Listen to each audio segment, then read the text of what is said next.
Hello everyone, welcome to Finish It Friday. But it's not Friday, it's Sunday. So I had a little bit of a rough trip getting to Boulder City, Colorado, but we're here. And if you follow me on the Facebook, the Lessons Learned Facebook group, you'll see all the ins and outs of our travels there. Once we got here, some of our friends asked us, why in the world did you go the southern route? I don't understand. That's like the worst way. Well, you know, we're coming from Indiana, and it's still February, and we're trying to avoid any chance of any sort of strange weather like ice and snow and such things. So we went the southern route, which took us to Springfield, Missouri first, which was fine. Everything was great there. And then we headed south towards Texas, and we got in a little bit of a problem on that second day.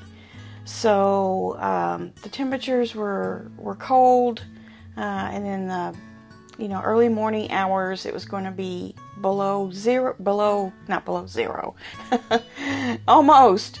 We're going to be below freezing, and we had already de-winterized the camper, so everything was fine in Springfield. But once we got down into Texas and those temperatures started to go down, we kind of thought maybe we better just forego the plumbing for a couple of days and re-winterize and just play it safe, because before we even left the house on Tuesday, we had an issue with our water heater. So we had to spend a few hours at the repair shop replacing it, which was expensive. And of course, once we learned the temperatures were going to dip on our trip, we decided not to risk it. We didn't want to blow another hot water heater. That was just going to be not an option.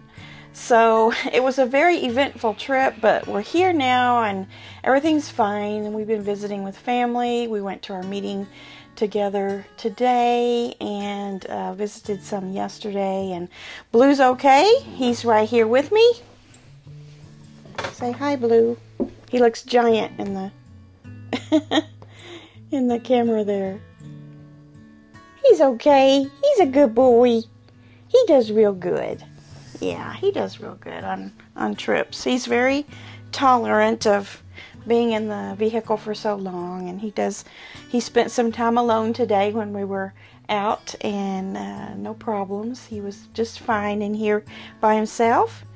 And I've got weird lighting. I know I've got both of the shades shut here because it's the sun's back there, and you wouldn't be able to see me at all if I had those open, but there's some pretty mountains back behind here, and really all around. We're kind of on a hillside here in Boulder City, and the little town below of Boulder City is just really cute, and I look forward to milling around down there.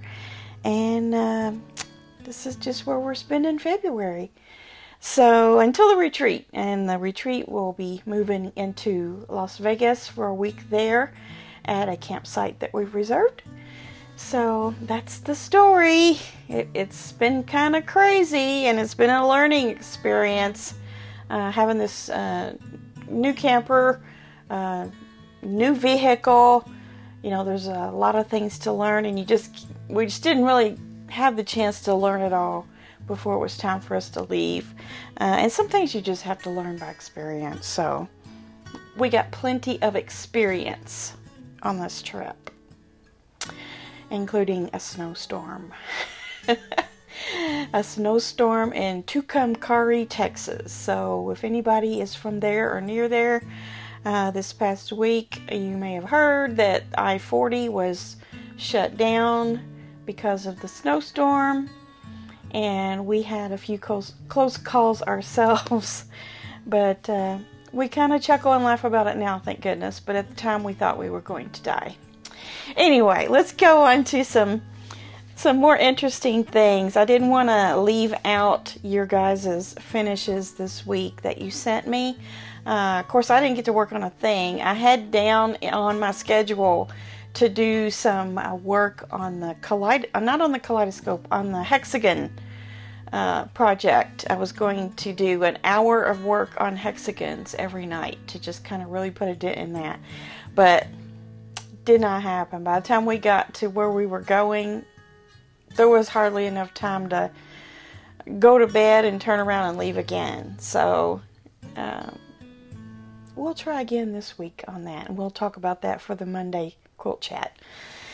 Okay, so I got something in from Diane, and this is a scrappy maze is what she's calling it. It has a black background and half square triangles and some ombre fabrics of all different colors, and some very nice quilting on there, kind of a leafy petal quilting there.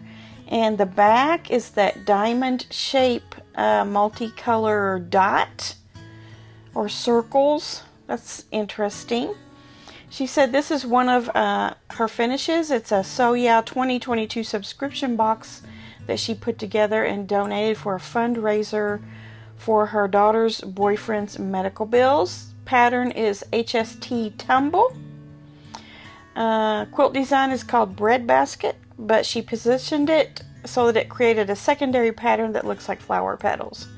So that's really, really pretty.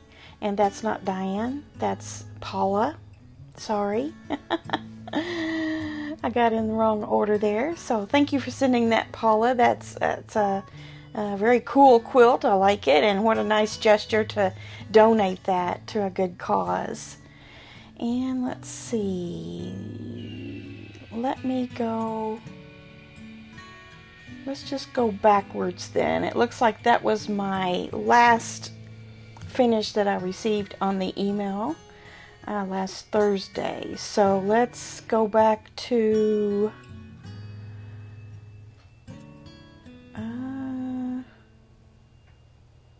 Ernest. Our friend Ernest, he has another finish, and this is an interesting story. This is a denim quilt, and he says a woman on Facebook was frustrated with her denim quilt. She sent it to me, didn't want it back, said take it and do whatever with it. It was about 1/4 done. So somebody else's UFO, basically. He said he squared up the pieces, made rows, put them on, finished it. His friend Terry's longtime friend Dorothy had a heart attack last fall. Dorothy's recovering, and Terry wanted something for Dorothy to be comfortable with, so we decided to finish this for her. Dorothy goes by Dottie, and I put that name into the quilting. I saw that. I don't know if I can show it to you. One of the pictures has it. Maybe you'll be able to spot Dottie on there. The thread is a dark orange to mimic the thread used in jeans. The backing was given by a fellow quilter from So Yeah Chat, and she didn't like her mystery bag. Surprise. So he was able to obtain that. And he says it's good to pay something forward like this. It is. It really is. It's heavy and about 52 by 54. So we have 4 pictures of that. You see the front there with all the different shades of denim. And then a close-up there and some of the backing and the binding. He used a cocktail-themed backing. Well, that was what was, handed over to him from someone's mystery package. And you can see that the quilting is a loop design in the Levi's orange thread color. I thought that was cool.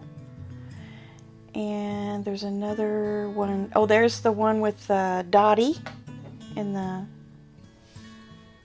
threading there in the quilting. And then the last one shows you. The last one shows how it's all the different types of denim, all the different colors of denim, and you know, just the rugged look of denim. And it's just going to be a really cozy quilt for her. So thank you, Ernest, for sending that. That's very nice. And it's proof that if you've got a UFO, maybe it's just time to donate it to somebody else. Get a fresh, creative perspective, and they can do something with it. My next one is from Julie. And this was a very interesting project. I have 3 pictures of it here. She says, this is the quilt that I just finished quilting from a few years back. Still needs binding, but one step closer. It's a row robin that was done with a group of my quilting friends. Each person makes a row a certain size, length, and width, specifies a colorway. I picked earth tone batiks. Once you complete your initial row, you send it to the next person on the list. They have 2 months to add a row to it and send it on to the next person in your group. After a year, your quilt top comes back to you with all 7 rows. I added a simple, scrappy piano key border. Love how this looks. I do too. I'm going to have to talk to you guys about maybe, you know, getting some of you together to do this. Each person created a row there. So you have 7 rows. And then she put that piano key border on there, which really, really set it off. And she still has to bind it, but it's a great quilt. I just love the idea of that. Thanks, Julie, for sending that in. That's just given me all kinds of ideas. The next one that I have is from Diane. And she said, finish the Scrappy Mace by Villa Rosa Patterns. Really a scrap buster. So I started cutting strips for another next one. So there you are. All sorts of bars of scraps. And it makes a very colorful, cheerful quilt. And like she says, it's really a scrap buster. So that would really put a big dent in your scraps if you made that. That's a Villa Rosa pattern, Scrappy Maze. So I hope I have gotten everyone that has sent pictures to me this week. Very nice job, all of you. And I have a mail call. I was able to get down to the P.O. box before I left on Tuesday. And that was because, you know, we had to take the RV to the repair shop. And it was close by to the post office. So we just stopped in there. And I was able to get your packages. Yay! This is from Nancy. I have a kind of a liney gingham.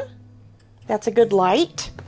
And then I have this feather one, or what do you call those? Fins, not fins. Fish scales. That's what I call it anyway. That's a good one. Don't have either one of those. Thank you, Nancy. This one is from, let me see. She sent me a card. Letha. Letha sent me a nice big piece of light background. Perfect. That's going to be good for my light pieces. And there's a bunch of it. Which one did I show you first? There's one like this. And then one like this. And then this one. Ask and ye shall receive, right? I needed light. And then this one is, thank you, Letha. Those are perfect. This one's from Anna. And it's, I think this also could be considered a light background. It's pretty densely printed, but I think it qualifies as a light. So thank you, Anna, for that. Perfect. And I think that's all I have for you today on Finish It Friday on Sunday. That works, doesn't it?